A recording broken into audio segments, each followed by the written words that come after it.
Go.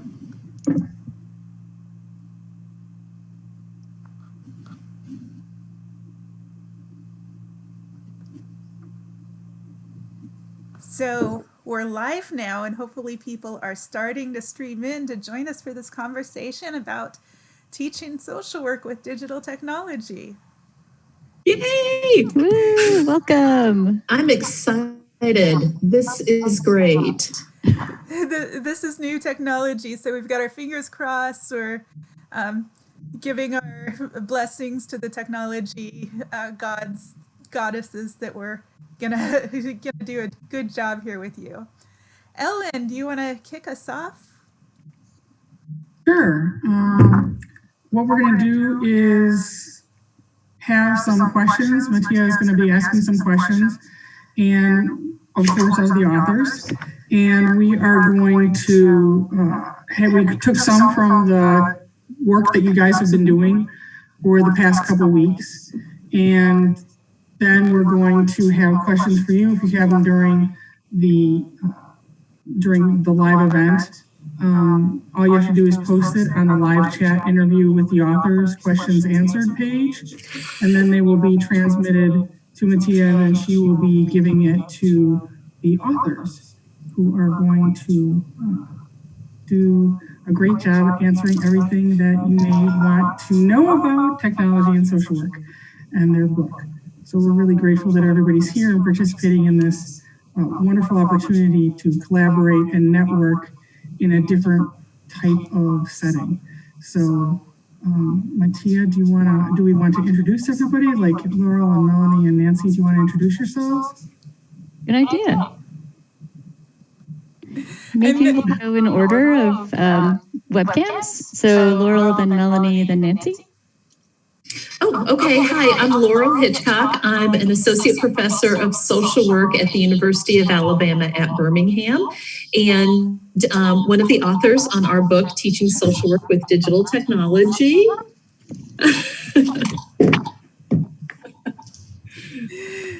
I'm Melanie Sage, and I'm at the University at Buffalo. As you picture us now on video, think of this as the way that we spent time together for 3 years writing this book.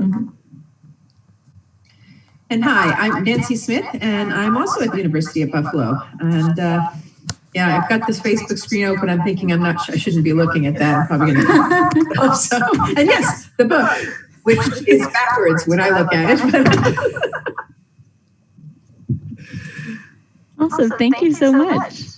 So my name's Matthea. I'm at the Columbia University School of Social Work, and I've got questions that we've taken from the Facebook group, and then also just a couple questions right up the top because I am very curious to know the answers. So this is our first Facebook Live of this book group, which is very exciting. So I am posing this question to our authors. Do you have anything you'd like to say to new and or familiar colleagues in the group who've been posting or reading so far? Well, we're so excited to have people come together in this way and to try this experiment with us, because it's our first time doing Facebook Live group.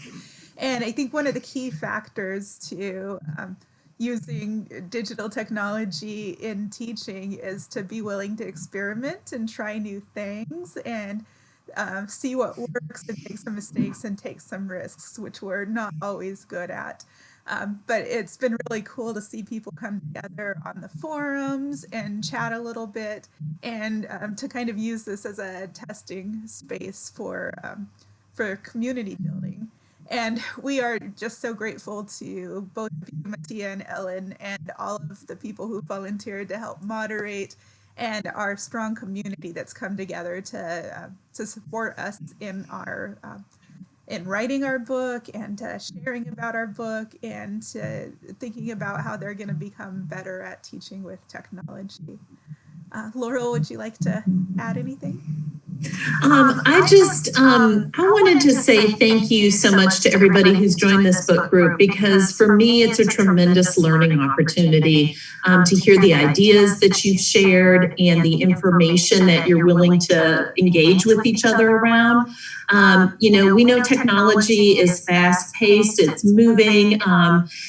the learning management systems that we work with, along with all of the other educational tools, are always changing. And so it's really great to come together as a group and learn and share ideas from each other.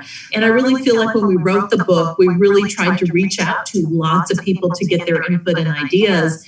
And I think this book group is just a continuation of it. So thank you for continuing to share. I'll just finally add to that.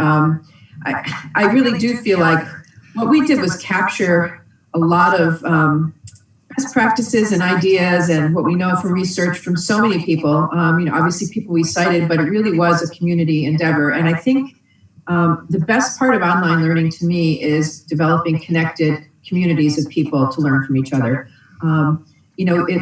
Technology does change so rapidly, and to stay up with it is almost impossible now. So it's really about trying to figure out what's the thing I need to know now, and then trying it and usually making lots of mistakes and having backup plans. And so far, I'm amazed that this is working, because this was a new endeavor for us as well. It turns out, it's not easy to do a Facebook Live with multiple locations. Facebook Live is designed for sort of one person broadcasting Facebook Live. But, Melanie managed to find a workaround, or, some other technology to do this. And actually, Melanie, maybe you could tell people just what that technology is, because other people may get the idea to try this. So, yeah, so we're using Zoom for our meeting, and I downloaded a free program called OBS. And so OBS is a streaming program, and it does stream to Facebook. So you have to go live on Facebook and get a streaming key and punch it into OBS and tell OBS to look at your Zoom screen. So that's how we're streaming with you today. Amazing. And as of 2 weeks ago, we didn't know how to do this. So just to be clear, this is a continuous process for everybody. Thank you very much. So one thing to point out, Stavara has shared that there's a little bit of an echo. So as folks here on the stream, we should all mute our mics and take turns muting and unmuting. So our next question is, how does it feel as authors to have folks across the country reading your book together? It's just been a really amazing community. We had to, the community started when we started writing this book, and we had kind of developed this social work technology community on Twitter, and the people there became friends and colleagues and co-authors for presentations out at conferences, and we've written papers together, and it all kind of added up to and informed our ability to make this book together. And it's like I mentioned before, it took 3 years to write this book, so it's delivering it out into the world is a big deal, and you hope that everybody loves it, right? And that so many people have showed up and said, oh, we needed this, and we're really using this, and people have shared like pictures of the book with all kinds of tabs and bookmarks in it, and so it's such a nice affirmation to know that we shared something useful with a community who's been really special to us for a product that we put so much work into.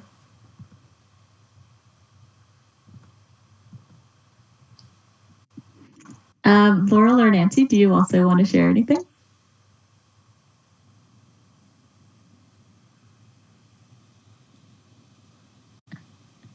I love it, being polite while also using our mute buttons. I was trying to point to you, Nancy, to offer, and I think the most exciting thing about this, or having other people read this book, to me, it's just so humbling to know that there is a community of people out there interested in this work and this effort, and really using technology to make social work education accessible to so many communities and so many people. Living in Alabama, in a state with a lot of rural areas, being able to use technology tremendously helps push social work education out there, not just for students, but for practitioners and continuing ed opportunities. And so to hear everyone's ideas and to share that information, as Melanie and Nancy have both stated, it's really a community, and it's a very special community. And I'll add just 2 cents to that. I really, the biggest feeling I have when I hear all of that is just gratitude for the community of people that we're, part of on Twitter, and larger than that, the distance ed conferences, all of that, all the people we've learned from. Grateful that people find it useful, because if you put in that much work on something, which when we started, we were thinking it would take a year, although honestly I never thought it would take a year, but I didn't think it would take 3 years either. And part of why we made it larger was because of input from the community. And, it took longer to do it and to really get a quality product out. And, as soon as technology stuff's published, I worry about it being out of date. So I am grateful that people find it useful even right now, because I know there's already things in there that are out of date. To wrap this up, I just want to say that what a nice example this is of the way that community building can happen in online environments. We talk a lot about whether online education can really offer a sense of community and collaboration, and look at us here together doing that thing, feeling like we know each other as colleagues because we've spent this time together in an online environment. And so if anybody can take anything out of this to model and offer in their classrooms, then that's a bonus. And I'll echo, this community is so wonderful. It's been really cool to get to know folks in the Facebook chats or the discussion forums. And I really appreciate Laurel, Melanie, and Nancy, your leadership in the SW Tech community. And also shout out to Ellen, who's been an amazing co-presenter, co-facilitator this month. It's been really cool to get to work with Ellen also, and get just this whole community is really lovely. So I see a very quick question, which is, will this Facebook Live video be available later? Yes. Okay, so the answer to that is yes. Wonderful. So, and this is related to our next question, which is, this is the first time many of us have used Facebook like this. So what do you think about it? How's your experience been going? And have you discovered any interesting tips or tricks? You want to take that, Laurel? Yes, I will. We have had a really interesting time using Facebook this way. About a week ago, we said, hey, maybe we should test out this live process. And Melanie and I have been working on doing some capturing of it, testing it out. Actually, it wasn't last week, it was 2 weeks ago, I think. We were checking to make sure everything was going well in the group, and we realized that Ellen and Matthea needed administrator functions in the group in order to post the questions correctly. And so we were trying to think, how can we share this information? And so we decided that our regular Zoom meeting, which is very much like this, Nancy's in her office, I'm in my office, Melanie is where she is. And we decided to record this conversation we were having. And I was a little flustered with it because I was recording, running the Zoom meeting. Flustered is a nice word. You see Nancy and Melanie laughing at me a little bit. And but we decided to record this so we could share then with Matthea and Ellen what we were seeing on the screen. Because when you go into this Facebook Live group, it looks different on different people's screens depending on their role. And then, of course, it looks different on the devices versus the on a laptop or on a regular computer. And so it's really been a learning curve for us. And I very much appreciate it because I think Facebook is going to be around for a while. And so learning to come together in community in different platforms, I think, is important because different individuals have different levels of access and different desires around using Facebook. I'll say real quickly, too, when we made the decision to use Facebook, we thought seriously about it and reached out to some folks in our community to say, is this better than perhaps a different network like Mighty Networks? And I just posted a link to the blog post we originally wrote about this in Facebook so that you can see that where we talk about our ethical concerns with Facebook and how they manage their data. But we really felt like this was the most inclusive platform that we had. Nancy, maybe you want to add some thoughts about that? Yeah, I mean, I think, Facebook is definitely a space that people are concerned about with privacy, although I might add the privacy issues are not limited to Facebook. It's about how big tech is being rolled out everywhere. And, there's a lot of research starting to come in on Facebook, especially Facebook groups, how powerful they are for inclusiveness. We have a faculty member, Dr. Gretchen Ely, who does work on reproductive rights and abortion and in Appalachia, okay, and that these are platforms that bypass power structures for people. So in other words, they actually allow people to form in groups. So as much as we have privacy concerns, it seems to be the place where people show up. I mean, it is the one platform that even though a lot of people don't like it, they still belong. I mean, a lot of teens don't like it, a lot of young people, and they prefer other platforms, but they often still have a place here. And I do think one of the things Facebook got right was groups. I mean, I've been part of groups for, personal reasons. I'm in a group that now has 14,000 members all over the world. And I kind of wish they were using the social learning interface because the ability to divide things up into segments and units would make it a lot easier to find the files that they're uploading there when you're going through this huge stream. So I do know that there are people who object to it. We've had discussions on the NAD list, people upset that NAD has a Facebook group and they don't believe in Facebook. But, I kind of see it like, I don't believe in town squares because I think Facebook's become kind of the town square for a lot of people. There's problems with it. But does that mean I want to go have my meeting in a basement somewhere when I want to be reaching larger groups of people? And so I'm choosing not to, but I think that, you can set up a profile and choose not to use it in ways to share a lot of your personal information. You can, choose to be pretty limited. You're not supposed to have multiple profiles on Facebook, but many people do. I actually have one for one of my Second Life identities. And, people who are worried about stalking come up with different ways to present their names. I think there's ways to do it to get past the privacy because there's so many advantages of the platform in terms of reaching people. But there, until people start to move to a different town square, this is the town square right now of social media. I think that the organization of the messages has been a little complicated. When I go to the units, sometimes it's hard for me to find the questions and what people are saying. So we're going to be doing some learning about how to best organize these things as the book group goes on. And every platform has some of those strengths and weaknesses around how things are organized. But we hope that people who are just on Facebook naturally will be getting little messages and reminders to come join us here. Nice, thank you all. So we have a question that I pulled from the discussion forum from week 1, which Sean brought up that as he's been reading your book, he's been thinking about how to engage with students in an asynchronous environment. And I wonder if you have any favorite ways or tips or tricks you'd like to share about that. My favorite is Flipgrid, which is a Microsoft product. And I've been using it for about maybe a year and a half now.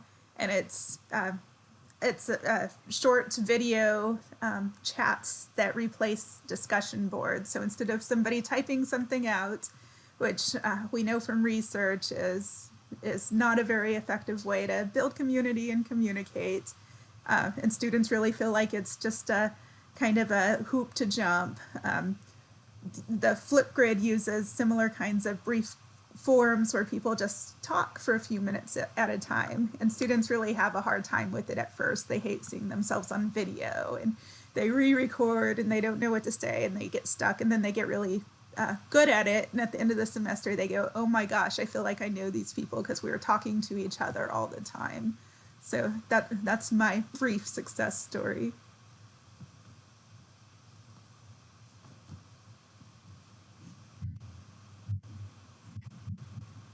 Laurel? Well, I was just going to say that I like Flipgrid. I mean, I think the problem with chat-based, text-based discussion is it just loses some level of connectivity. And I think that's the advantage of video, although I think voice would too. And of course, there's always accessibility concerns that have to be worked out with all of these. I like Flipgrid. Melanie and I both just got done co-teaching a class, and full disclosure, Melanie did the heavy lifting and I did some things also, but she was the one who did most of it. But last semester we used Flipgrid a lot. But the other tool that I'm experimenting with, but in full disclosure, haven't used it with students, is Marco Polo. What I like about Marco Polo is it's a free video app that you can have conversations with multiple people, and they give you chat tiles that will allow you to follow the conversation in sequence. It stores the videos up in a cloud, so I'm not clear about what the protected information is in there. So and that's the thing I would want to look at. But it does. We've used it for collaboration, with talking through ideas. I know. I think some other folks here that I know, Ellen, you've been part of doing that too, at least. And yeah, we recently hired a new faculty member. I won't call her name out here, but who I was, she had questions and we were going back and forth. And I said, we can set up a phone appointment, we can text, or you could try this new app, Marco Polo. And, she was all over the new app. She like 10 minutes later, it was downloaded and we've been going back and forth. And it's been actually a wonderful way of sort of onboarding and talking to somebody with busy schedules and where there's time zone differences and things like that. So I think depending on, I think we're going to see more of these kinds of things that make people feel connected in more private environments, so that they're not just sitting out there on Instagram and things like that, and that we'll have opportunities to try them. But asynchronous video chat, to me, I'd love to see some of these learning management systems have these systems integrated better into them.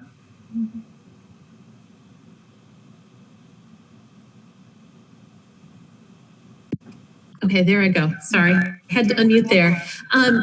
So I've used Flipgrid and Marco Polo, both, and I really like Marco Polo for working with colleagues in that example that you just gave, Nancy. As a matter of fact, last year, Melanie, Ellen, and I prepared an entire presentation for the Social Work Distance Ed Conference in San Antonio using Marco Polo as a way to communicate. So it was really a lot of fun. One of the challenges that I have with Flipgrid, and I agree with you, I really like the video connection. I get to know those students, I get to see them.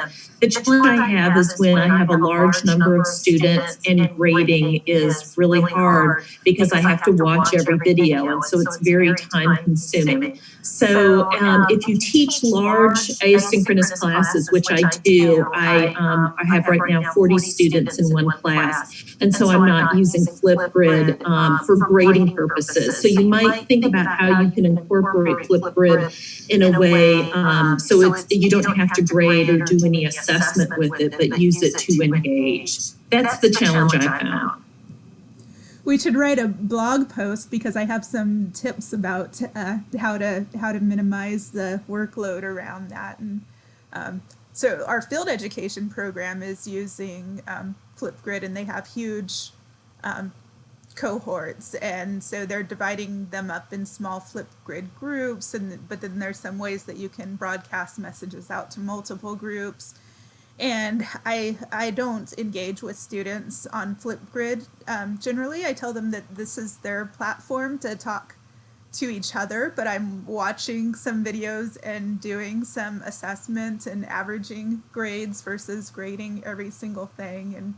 And so there are some ways to manage the bigger groups, but we need to share these tips, and that's kind of what these communities are all about. Like, how can we learn from each other about all these emerging tools, because it's so fast moving and we need each other's advice, because we don't have we have 40 years worth of literature about how to engage students in the classroom and best practices and active learning and all that, but we don't have good guides to all these emerging technology community building tools. Well, I'm on the lookout for your blog post, so thank you for offering that. And a shout out to Ellen, who taught me about Marco Polo, because I've been kind of getting used to it, and it's been really effective for working together. So next question. In our week 2 discussion forum, Ginger, who's here, made a really interesting comment about balancing that tension between wanting to try new things in the classroom, but also wanting to try activities more than once to sort of refine them over time with different students. And I wonder, how do you navigate that tension? Can I throw this to you, Nancy, as our longest standing educator plus a master innovator? Because when I think about innovation, you're high on that list. Well, I'll give it a try. Honestly, I would start with what's your personal energy level and your workload in other ways, because trying something new when you're feeling overloaded, probably not a great idea.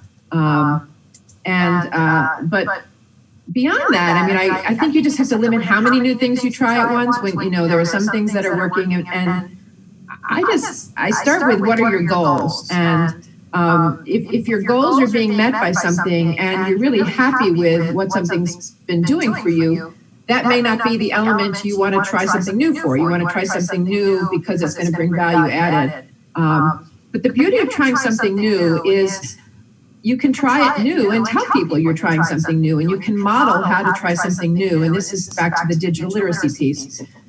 Don't be afraid to engage the group in assessing something new and how you're doing. And the person I learned the most about this from was Denise Krause, who's one of our clinical faculty. She's a full professor, clinical full professor here, who after she taught a little while, she started letting students bring in new technologies as part of, instead of saying you have to record your work in this environment, she said you can bring in them, but you have to come in and now assess the technology and why you chose it and the pros and cons, and let's learn together. And it really that connected learning community. So I think if you can do that, then you take some of the pressure off yourself about it's got to be perfect, I can't make mistakes, and you really become an environment where people are helping each other out. I think that's the best lesson that we can teach students, not just about technology. I know so many of the students over the years that I've taught are so worried about not getting it perfect. I have to get perfect, I've got to get a perfect grade, and it's like that kind of thinking disrupts innovation. You're never going to take a risk. And it also makes you crazy. It really makes you really anxious all the time, and you're afraid to do something, and then you don't sleep, and you're racing thoughts through your mind. I've been there. Okay, so so I do think there is a balance, and you also want to be aware of what your students' balance is too, right? Because students are juggling a lot of pieces, and so checking in with them about that and how that's going. I almost always, with the syllabus and of course back off of some things. I go in with a little bit more, and then as the course goes on, there are things I may pull out, and students appreciate that, and I usually push too much into a course up front. And so, just being aware that when you're trying something new, you're asking them also to try something new, it does add to people's stress loads. So you may want to time it in the course, in a certain way. I'll add just one thing to that. Eloquent, thank you for that, Nancy. Don't add more than one new bit of technology per class each semester. I know we have a tendency like, ooh, Flipgrid, wow, and now Twitter, and let's do a podcast too, and let's throw in an infographic. So you can see where I was one semester. And it's too much. So pick one and go with it. That would be my really practical advice. When I had added the podcast assignment to my class the first semester, it was a really big deal to me to go in and model the not knowing and vulnerability, and like, here's this new thing that I'm kind of excited about and I don't know what's going to happen, and we need to build a community around figuring out how this works. And it's going to be kind of a scary thing for you and me too. And I think, we say all the time in the classroom, like, oh, you're learning, this is the right place to get it wrong, you're a student, and be vulnerable. And then as faculty, we're not always so good at modeling that same thing, that we're still learners and trying to figure it out, and that we learn together in community and support each other in getting things right. So I think that bringing in new technology into the classroom is a really good place to model and deliver that message as well. Thank you. And I think we're doing that here too. I'm just in this conversation modeling using Facebook for the first time as a learning management system, and doing this kind of streaming for the first time. So thank you. All right, so we have another question. This one is related to the week 2 discussion forum. So Lauren and Melanie had an interesting exchange about using virtual reality as a teaching tool. And Melanie, you mentioned this little tidbit about using virtual reality to teach students how to innovate in program administration as part of the DSW program at University of Buffalo. And I was hoping you could share more about that. Yeah, I'm going to pitch this one to Nancy too, actually, because this was really a program level decision. And I'll mention Laurel had to cut out a little early, so she just left us. But this was really kind of design of the program about what we wanted students to be able to do. So our DSW program focuses on a couple things, but one of them is our trauma and human rights lens, and another is implementation science, and the third is using technology and innovation. Why were those choices made to bring VR into the classroom, Nancy?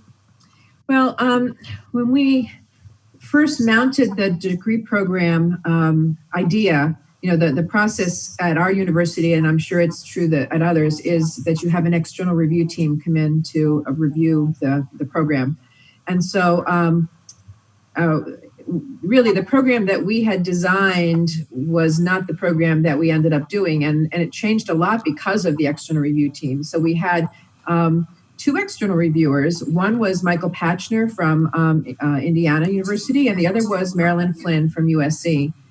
And they had wonderful feedback for us, and they loved the idea of what we were planning, but they really helped to steer us more focused on implementation science. And actually, I'd go so far as to say we're focusing more on implementation practice, because that field's now evolving, and we're not trying to turn people into scientists who investigate implementation process, but more practitioners, advanced practitioners who will actually implement things according to what we know about implementation science. But they were really clear about the need for this group of leaders to be good about technology, about, that's going to take to be leaders. And by that, I don't mean that they are going to be CEOs, but they're going to be at least thought leaders in terms of their areas of expertise. And that technology, both the professional collaboration networks, as well as virtual reality, augmented reality, would be important things in practice and training, and as people begin to try to move people into using new interventions in practice. So in full disclosure, we're still figuring it out. Our DSW program has been launched for 1 whole semester. And all the students do have Oculus headsets. We're not using the high-end PC technology, because we wanted to keep it affordable. And they are excited to use it, but we're comparing it. We're sort of saying, how does this work, even in terms of engagement? Does it make students feel engaged with each other? And it does, but actually not quite as well as what the students have told us as Zoom does with multiple screens.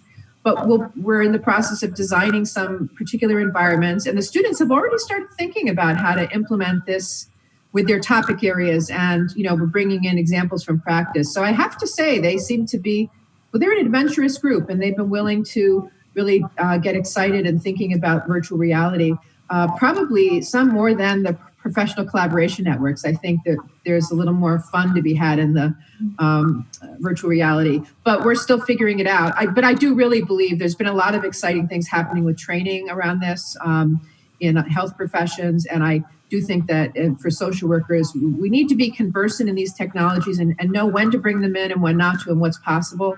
So this incoming class will be definitely part of helping us figure that out, and we'll probably continue to change it. But right now, it's just a handful of the faculty here who are experimenting with it. And honestly, part of my hope was that as we began to do it in our DSW program, we would then be able to work it into our PhD program as well as our MSW program, because as faculty get comfortable with it, I think, it'll just start to spread on its own. Yeah, it's we've had students do a lot of reading about how it's being rolled out in different practice environments, and so the hope was sort of to spur these students in thinking about how they could bring innovation back to their practices. And we have one student, for example, who is a trauma specialist and does EMDR work, and she's really starting to think like, oh, what would it look like to embody some of these tools that we use in EMDR, like eye movement, and to have that in a virtual environment so that it's more embodied and real for feeling for the person. So it's exciting to hear people start to think about what do these tools look like in practice. But like Nancy said, we haven't gotten so far to build our own environments or things like that. So we're just really experimenting at this point. We're literally building it. Probably, I think we'll have something we hope constructed by the summer that will be something we've put together, but I don't think that's going to be where the exciting work. The exciting work is going to be in more the application to specific practice populations and practice issues. It does sound very exciting and very cool too. I mean, this idea of being in a virtual world and doing EMDR, for example, it just seems like the next level of telehealth. So, I mean, those kinds of ideas are really exciting, and I can't wait to hear more about it as things emerge.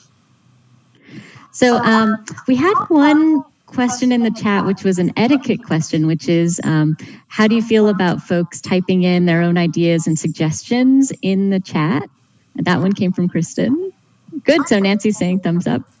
We really wanted to build a learning community here, versus like we're not teachers delivering a class in this forum. This is really about peer learning and walking through some of the book and ideas that we shared, yes, but then how do you really implement them on the ground? And that's so variable depending on your setting and the kind of work that you're doing. So we really hope that you'll cross-connect and talk about your ideas and the cool things that are happening in your work, and that you'll ask other people like, oh, how do we manage big Flipgrid classes, and that they'll have good ideas for you. So yes, please talk amongst yourselves.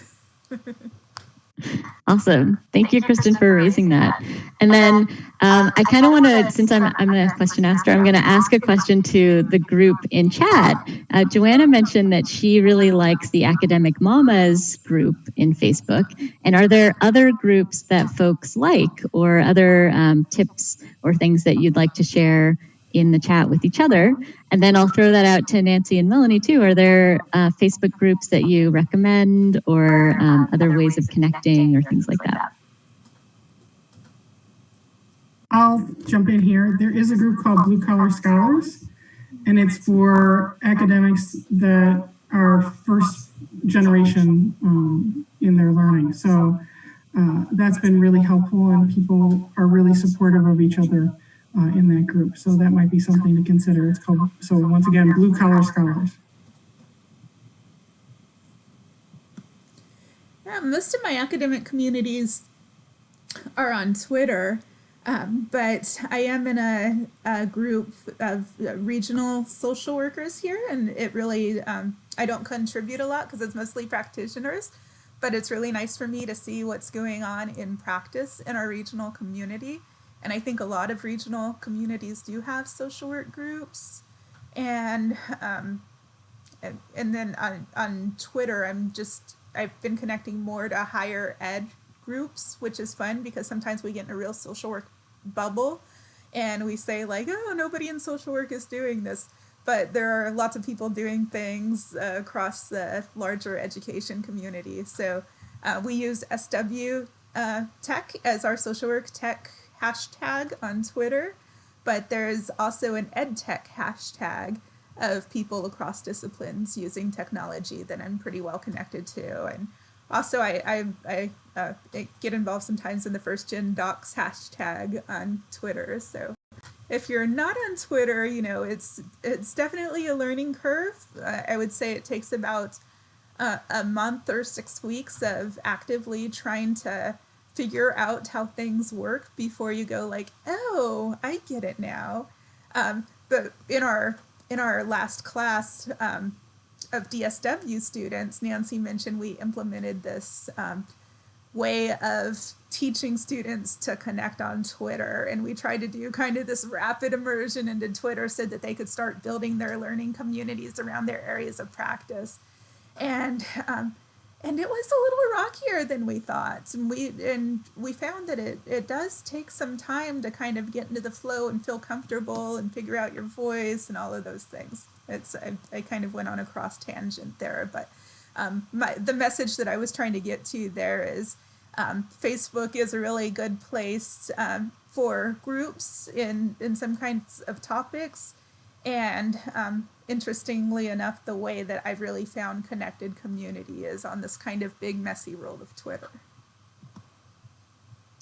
Yeah, I'll just jump in and say, similar to Melanie, I probably do most of my professional connecting on Twitter and some on Instagram, but I find Twitter the most satisfying, I think because it is the most open platform in terms of, you throw a hashtag out there and people can follow that. But the Facebook groups I've been involved in have been more for personal, reasons, and I think that also speaks to why Facebook groups might be good for people who are maybe have academic affiliation issues, but want to talk about it a little more personally.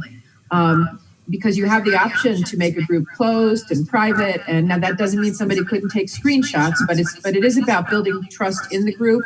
And you don't have to worry that just anybody's out there sort of reading it, and there may be things you don't want to be posting out in those environments. And you have the process of screening in groups where you can ask people questions. NAD, which is the National Association of Deans and Directors of Schools of Social Work, has a listserv, and we try to discourage people from replying all on the listserv. So we also have a Facebook group where people honestly are not very active because deans and directors, I find, are not a group much interested in trying out new technologies.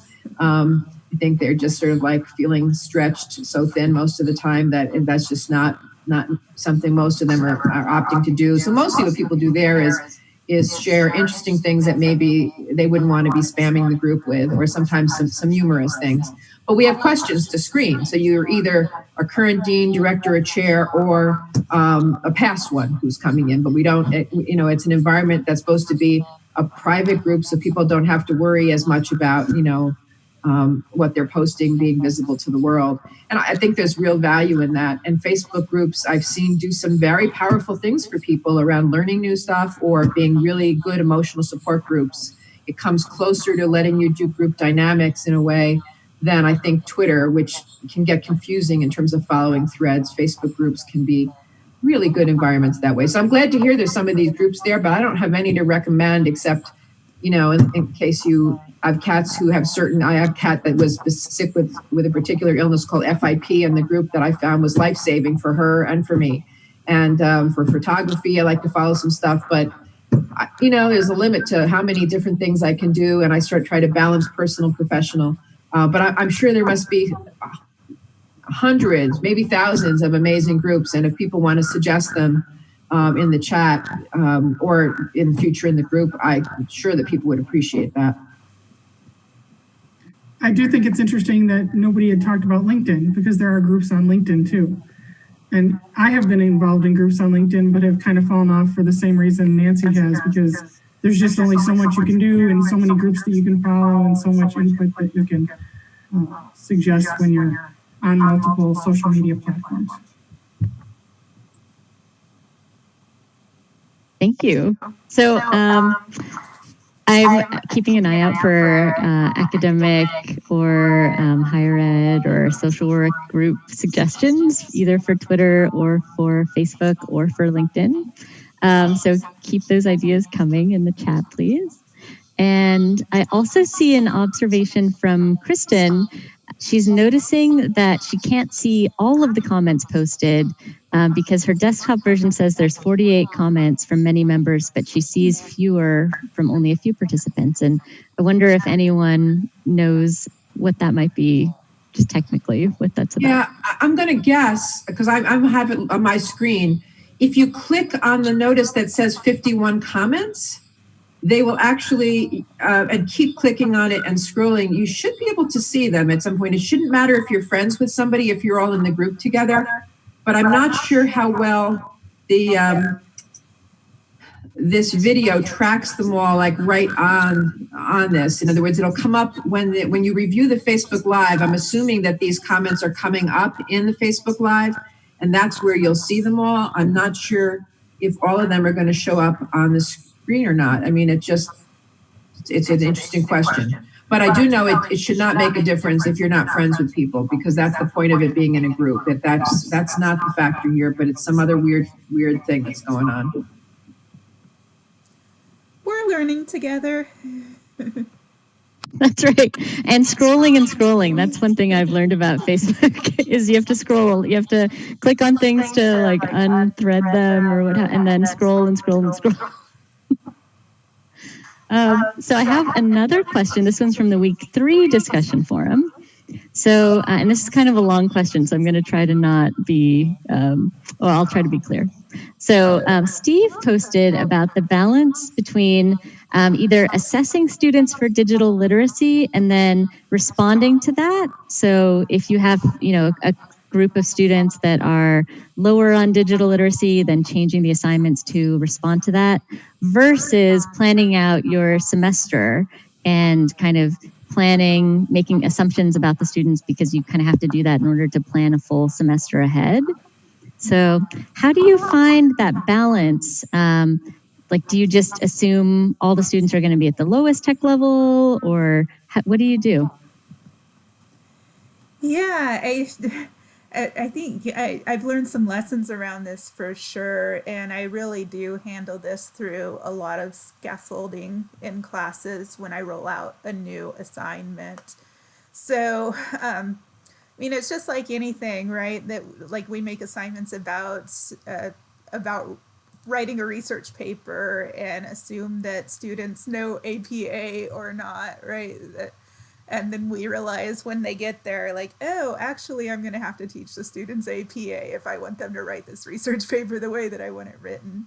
So I'll give an example. The first time I did an infographics assignment, I gave a brief overview of the software and kind of sent students on their way. And it was, the students were pretty grouchy about the assignment. Like, I had to learn all this stuff and it was really hard. And so when I figured out how to scaffold it, like the first phase that we did in class was I pulled up, if you go to Pinterest and type in social work infographics, a whole bunch will come up. So I pulled them up and I just scrolled through them and I said, which of these catch your eye? What do you like? What looks really bad? And we evaluated them together as a class. Like, why do you like this one and what's it do for you? And so we made a rubric together of the good things that we liked about the class, about the ones we were looking at that students agreed were good.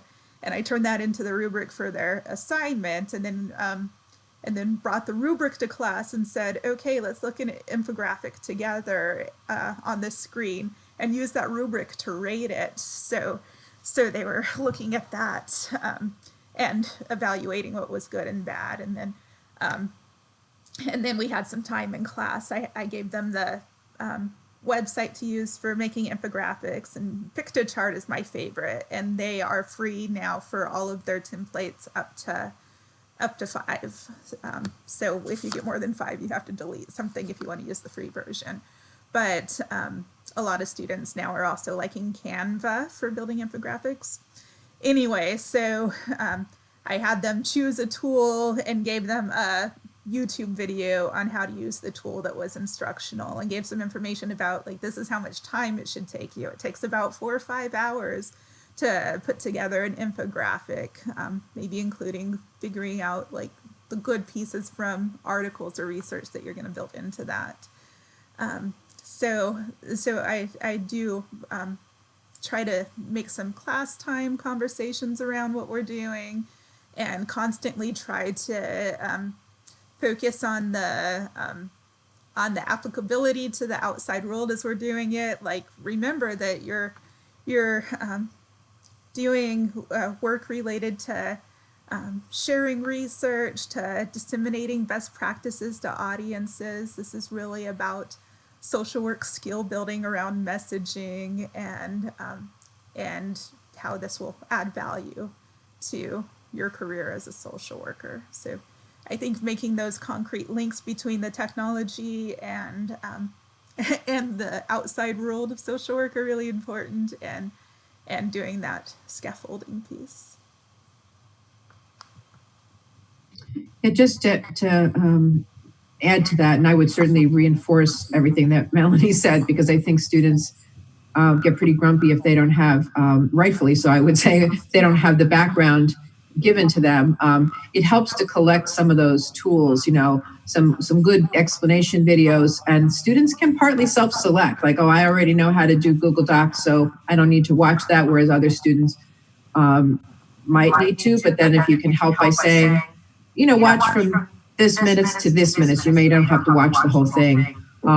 But if you're also if you're going to be dividing students up into groups to talk, or you're going to be and certainly you could be doing in a classroom that's integrating tech or hybrid, you really can break the groups up based upon people's expertise. In other words, let's just say you were taking Twitter. You could have the whole class just do a continuum in terms of their knowledge of Twitter. And at one end, you've got people who know nothing about it. And at the other end, you've got the Twitter experts. And then you sort of fold the continuum in half and start putting them in groups together so that they can work and learn from each other. You certainly can build some of that, but I wouldn't want to rely on that without providing them with the tools. I love the example Melanie gave of going through and critiquing some things together as a group and talking out loud about what are the criteria, because I think this starts to teach how to think about technology.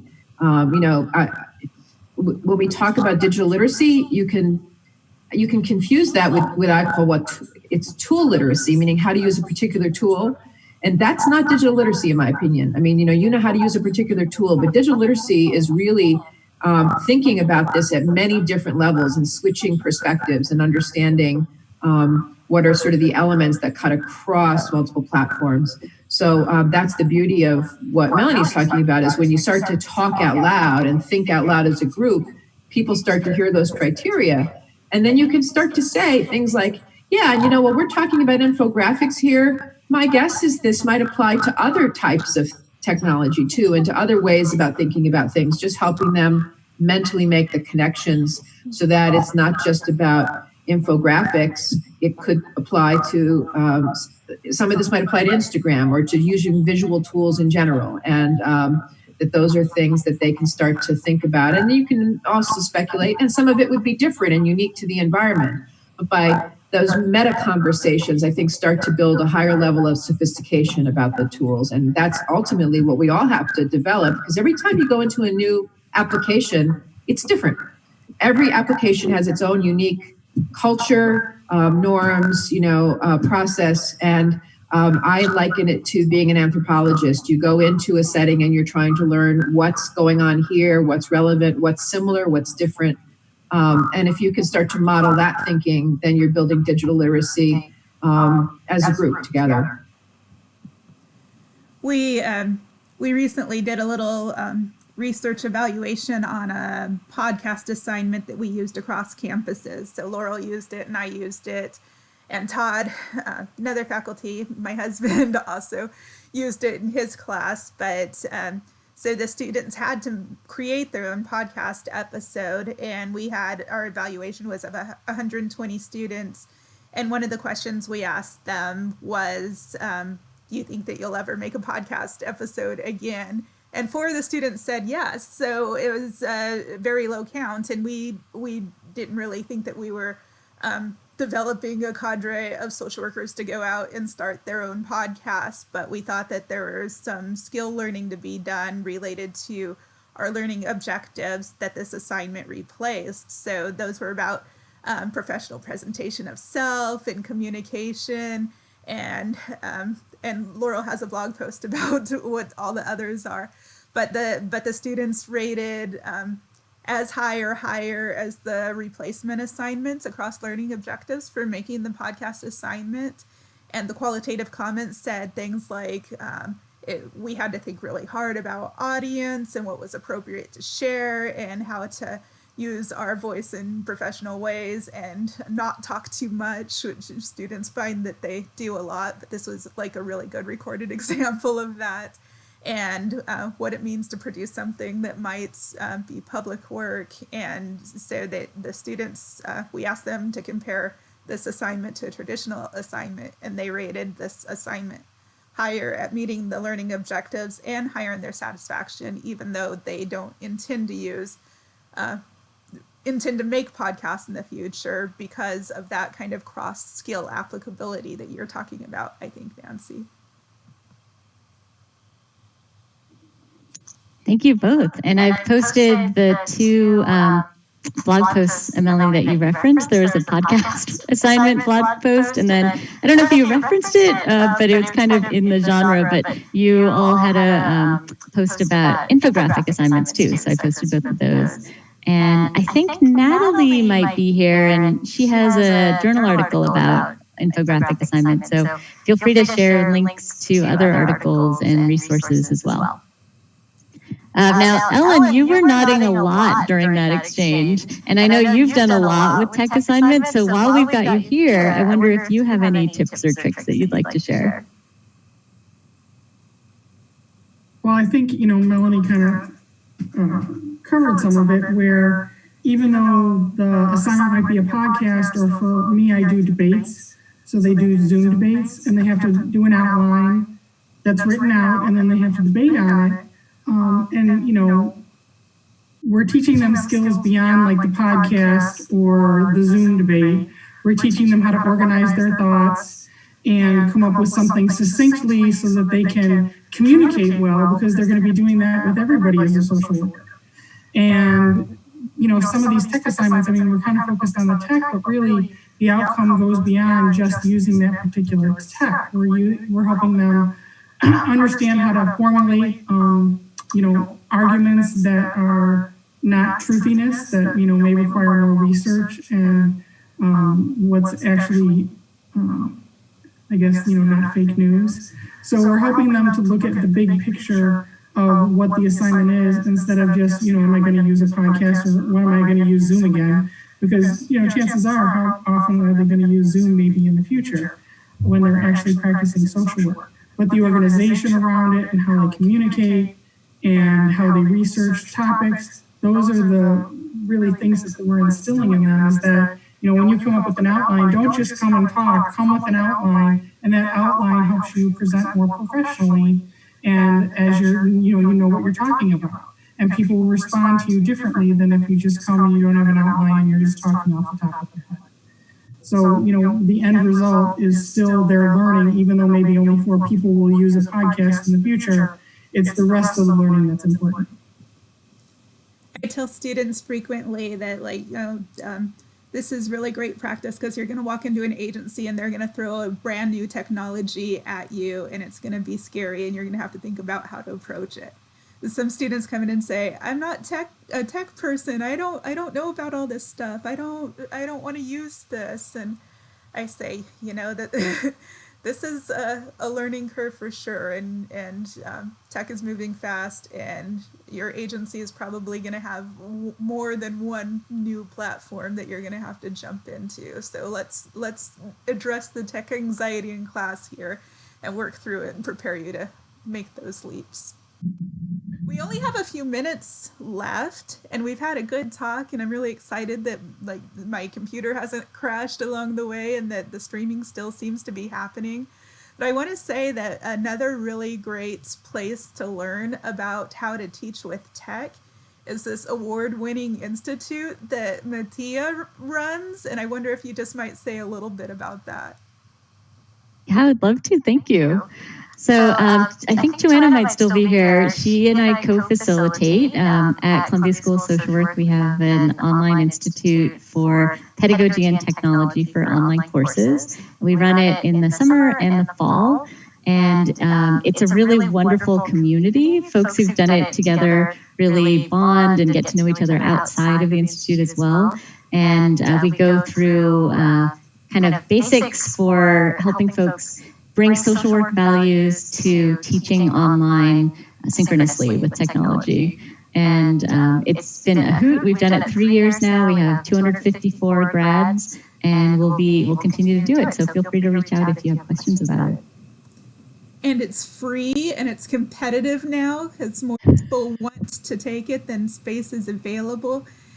Intensive. So the word on the street that I hear is like, oh, there's a lot of homework and it's stressful and I'm trying to get it right. And I think what a great experience, much different than this experience here where we're just doing a lot of peer learning and kind of hanging out together. But Matthea kind of and Joanna put you through the ringer of getting things right and being answering to the homework and all those things. And I think what a good experience to be on that side of the screen and know what it feels like for your students to grapple with being in a space where you're being judged for your tech skills alongside your social work skills. So what a nice thing you've brought to our community. Yeah, I just want to second that. I mean, I've heard amazing things about it, about the class. And early on, when I was interested in virtual learning, and I took an online course with Howard Reingold, who is sort of a guru of virtual communities. The best experience in understanding how to learn and teach online was being a student. Was really, I got a chance to see a lot of interesting things he did, but I also, having the perspective of being a student, really helped me get a very different view than just, going through and teaching. And I think any experience you can have where you're taking something online and can start to think about it from a student perspective will be really helpful. So I think it's amazing that Columbia is offering this course, and Matthea and Joanna are putting people through the paces, but I just have heard amazing things about it. So thank you so much. And we're at time, so thank you so much to our authors. Thank you to Ellen. Thank you to everybody who's here. We really, really appreciate you being here, and thank you. What a great kickoff that you've all brought to this first month's chat. We have another one next month. We're going to do a chat every month, and hopefully we'll get better along the way at all of this technology. But please engage in the message board, share with each other. We're really grateful to have all of you here being in community with us. And we look forward to getting to know you over the next several months of this book group. Bye.